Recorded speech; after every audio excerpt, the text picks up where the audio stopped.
Елдің жоғалған таласы, осынау далада жыламай анасы, өсеген қазақтың баласы. 2014-тен бері очередьтен сирата ретінде алдым. Бала шағам бар, 4 балам бар.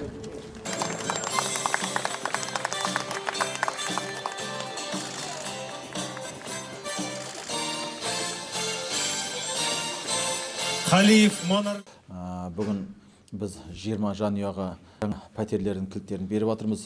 Жақын күндері тағы да 132 пәтер иесі өзінің жаңа қонысына кіретін болады.